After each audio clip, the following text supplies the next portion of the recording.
Meet India's most elusive superstar who finally steps out to talk about his new project, Kites. Can you tell us why you've been so away from all the attention that a star generally gets? Um, I don't know. I think I have a problem. I don't have that talent. I can't multitask well. Okay. As in, if I'm doing one thing in my life, then I need to concentrate on it completely. I don't take calls, and even my dad sometimes gets really annoyed because he has to call my driver up in case there's an emergency and somebody needs to get through to me. When I'm on the set, I don't deal with the outside world at all, and it's not the right way to do things. I have to sort of grow up in that regard. But I enjoy it like this. I mean, that's what I need to do it well. And I know it pisses off a lot of people, especially the media, because I go into this one hole and I spend like two years there until my film is ready. And also I don't feel the need to constantly be in the news for no rhyme or reason at all. Which brings me to the key point that perhaps rather than being upset with you, the media probably wonders, because today is a day and age when everybody is everywhere, right, on every medium. Exactly. And you choose to be. It's a closer world, and yeah. I have all the journalists have my phone number, and they send me SMSs or they call me up and I don't reply and all that, so it really pisses them off. So I guess one section of the media goes a little insane because it hurts the ego a little bit. So finally they're like, all right, fine, you don't want to talk, okay, I hear this, one kick. They sort of try and instigate you and try and provoke you to come out of that shell.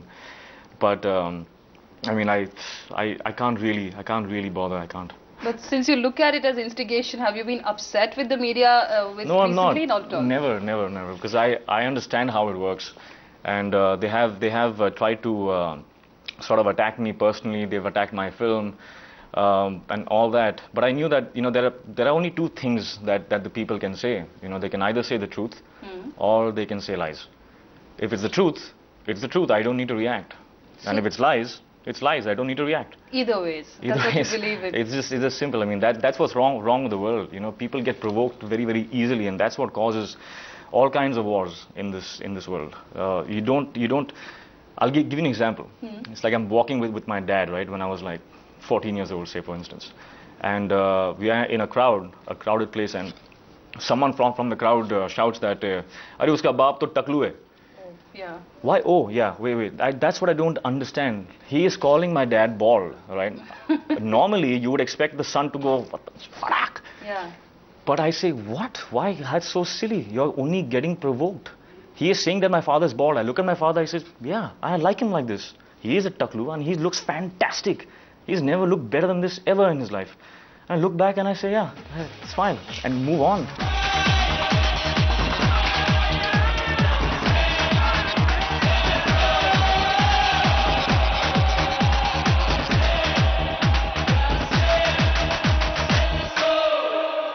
Coming back to Kites, I mean, 2 years the film's taken to make. I'm assuming, knowing your quality of body of work, this one is going to be an outstanding project. Have you seen the film? Yes. Is it an outstanding project? I don't know. Outstanding, I don't know. There are a lot of ways you can categorize success. For me, it's my most successful film already, because I think I've crossed a line. I've sort of been picked up from my little pond where I could do all my good things and sort of know, okay, this works here, so I'm going to continue doing that, and I know how to face the camera. I've done the dhooms and I know all that. And suddenly I was plucked out of that comfort zone by Anurag Basu and been told that I don't want all that. That's all crap. I don't want all that. I don't want you to do what you know you're good at. He said there is something inside you that you're afraid of, and that's what I want to see. I want to see your weaknesses now. I need this film to not be contrived or influenced by commercial factors, like dialogues. I mean, there's nothing in the film where you'll go, "Wah, kya dialogue tha yaar," because there is no dialogue. Because there's no dialogues in real life. You just talk normally. So that's the attempt of this film. It's a very, very honest film. Very simple, sweet, honest love story. And which is why it was very scary for me, because if you see all my films, I've been very excited about doing larger than life characters and stuff that challenged me the most. But I didn't realize that this was the biggest challenge, is to unlearn all that, not care about the camera or your hair or your clothes, or just come out of a shot and not know what you've done because you've just lived it honestly. And that's something that was the attempt of this film. And thankfully, I feel very, very lucky that we had an actor like Barbara, because that's the exact same school that she comes from. So Anurag Basu was in that same school of thought. Barbara was already, approaching her work in that regard.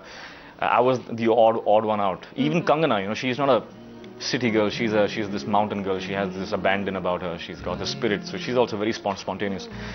And here I was, I said, okay, how do I do this? I have to stop watching myself, or stop, just let's have fun. And it was purely gaining access to the part of you that just loves the art, and have faith in the director that if you fall, then he'd be there to check on you. So I had complete faith in my director, and that's the biggest high an actor can have, is to be secure in that regard.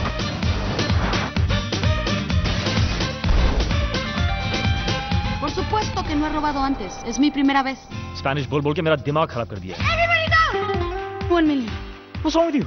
What, you want to rob the bank? Anurag Basu draws out the best from his actors. His camera also has a very, Yeah, but he's crazy. I mean, after the first 1 week of shooting, I was really upset. I was really, really upset, because I went up to him and I said, Anurag, are you even watching me?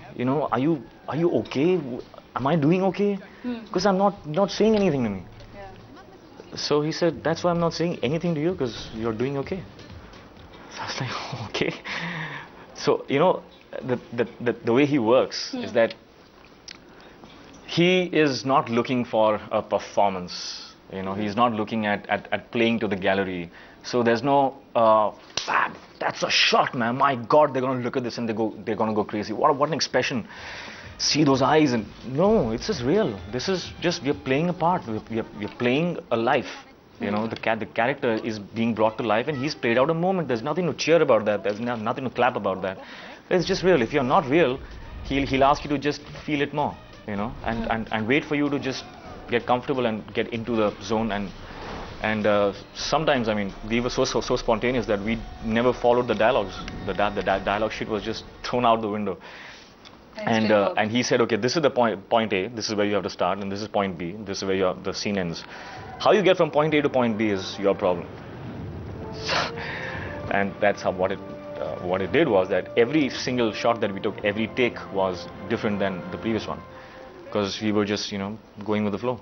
Extempo. But that also means that all the reports that emerged, there were lots of disagreements on set, a lot of creative differences. Was there any truth to that, considering you were from two different First of all, I want to ask, what is wrong with that?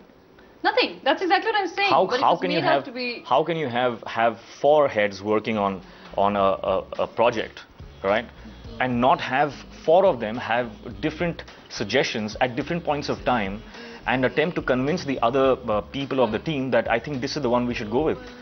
I mean, that's been happening with me and my dad since my first film. And we have a system in place which just is in place because that's how the kind of people that we are. We work without egos. And it's not about my thought and his thought. It's about the thought. It's about what thought is best to achieve the goal that we both want, which is a better film. And the moment you convince the other person, or get convinced, you're absolutely passionate about doing it that way, because you agreed and you believe that that's the best way to go about it. So, I mean, every single film, I mean, this is something that people ask all actors, all filmmakers, all directors, these are just staple questions, and I think we should stop asking questions like this, and because the people should now get bored of this.